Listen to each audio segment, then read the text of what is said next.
Good morning বন্ধুরা। আজ বৃহস্পতিবার আর আমাদের এখানে ওয়েদারটা ঠিক এরকম আছে। আর বাইরের পরিবেশে দেখো, ওই যে ওই পাশটা একটা লেয়ার মতো দেখছো না, তোমাদেরকে জুম করে দেখালাম, ওটা কিন্তু পাহাড়ি পথ। ওই পথ দিয়ে একসময় আমি অফিস থেকে বাড়ি ফিরতাম। কত কিছু মনে পড়ে এখন। সে যাই হোক, সব গল্প না হয় তোমাদেরকে অন্য কোনো ভিডিওতে বলবো। তো দেখো, সকালে টুকটাক কাজকর্ম হয়েছে, সব তো আর তোমাদের সাথে শেয়ার করি না। সব কিছু শেয়ার করতে গেলে ভিডিও অনেকটাই লং হয়ে যায়। বাসি ঘর তো আমার আগেই ঝাড়ু দেওয়া থাকে, মানে মণ্ডলমশাই অফিস বেরোনোর আগে সকালে ওকে ব্রেকফাস্ট বানিয়ে দিয়ে ও বসে বসে খেতে থাকে। তখন সেই সুযোগে গিয়ে আমি ঘরটা ঝাড়ু দিয়ে ফেলি।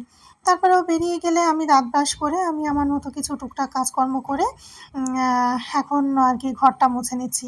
আর ভাবলাম তোমাদের সাথে ভিডিওটা এখান থেকেই শুরু করি।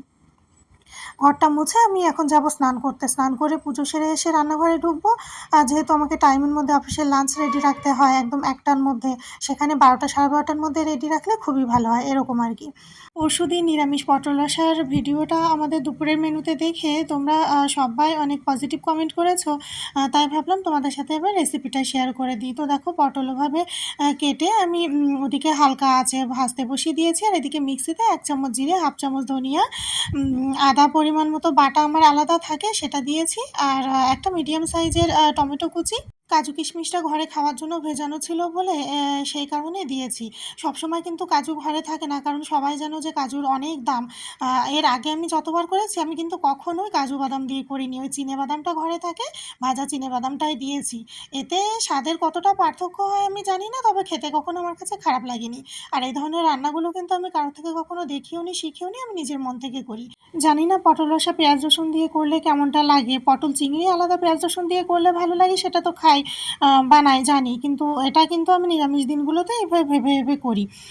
তো দেখো, তারপরে মশলাটা দেখলে তোমরা কি কি দিয়েছি। আর রেডি হয়ে গেলে এদিকে পটলটা ওরকম গোল্ডেন ব্রাউন হয়ে গেলে ভাজাটা উঠিয়েই তারপর আমি তেলের উপরে জিরে শুকনো লঙ্কা ফোড়নে দিয়েছি।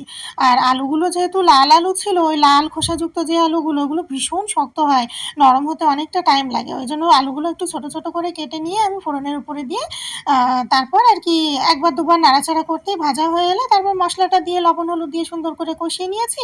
আর যখন জল দিয়ে দেবো তার কিছু সময় আগে পটলটা দিয়ে আর একটু নাড়াচাড়া করে উষ্ণ গরম জল দিয়ে ফুটিয়ে নিয়েছি, ঢাকা চাপা করে।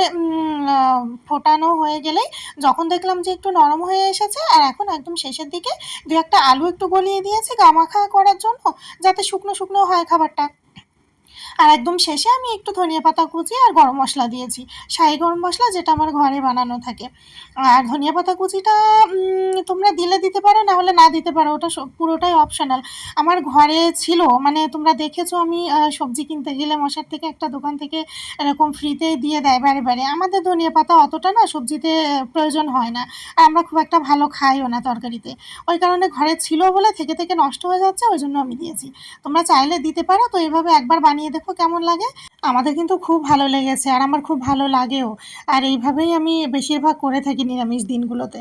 তো তারপর দেখো, দুপুরে খাওয়া দাওয়ার পরে মাঝখান থেকে অনেকটা টাইম গ্যাপ গেছে, ভিডিও ছোট করার জন্য আমি তোমাদের সাথে আর বেশি কিছু শেয়ার করিনি। আর এখন সন্ধ্যাবেলা আমি সন্ধ্যা দিতে বসে গেছি।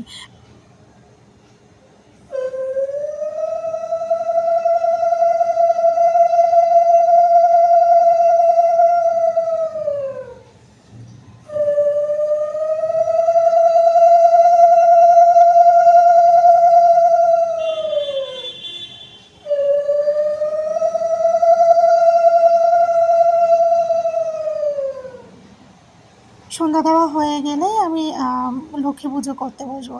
লক্ষ্মী পুজো বলতে ওই লক্ষ্মী বারে আমরা ঘট পেতে যেভাবে ঘরোয়াভাবে করে থাকি, সেরকম আর কি। আসলে বড়দের মুখে শুনেছি যে লক্ষ্মী পুজোটা সন্ধ্যার সময় করা ভালো। আর তাছাড়া আমার সকালের পুজোতে টাইম থাকে না হাতে, তোমরা জানোই। মানে পুজোটা হয়ে গেলেই তাড়াতাড়ি করে চলে আসি রান্নাঘরে। তো সে কারণে তখন আর হয়ে ওঠে না। আর প্রথম থেকেই আমি আর কি ঘট পেতে এইভাবে সন্ধ্যার সময় পুজোটা করি। আর এখন সন্ধ্যাটা হয়ে গেলে পুজো করতে বসবো। তো লক্ষ্মীবারে পুজোর ভিডিও তোমরা অনেক ভিডিওতেই দেখেছো, ওই জন্য আজকে আর কিছু শেয়ার করলাম না। অনেক ছোটোর মধ্যে তোমাদের কাছে আজকে এই ভিডিওটাই তুলে ধরলাম। তো তোমাদের কেমন লাগলো ভিডিওটা আজকের, কমেন্ট করে জানিও। ভালো লাগলে একটা লাইক করে দিও, আর বেশি ভালো লাগলে ভিডিওটা শেয়ার করে দিও। পেজটাকে ফলো করে রেখো নেক্সট সুন্দর সুন্দর ভিডিওগুলো পাওয়ার জন্য। আর আমি তো গুজরাটের বিভিন্ন ইন্টারেস্টিং ইন্টারেস্টিং টপিক নিয়ে ভিডিওগুলো করার চেষ্টা করি, কিন্তু এখন তো এখানে ওয়েদার খুবই খারাপ, সেজন্য বাড়ির বাইরে বেরোতেই পারছি না। এখন আপাতত তোমরা এই ভিডিওগুলো দেখতে থাকো। দেখা হচ্ছে নেক্সট একটা সুন্দর ভিডিওর সাথে। টাটা।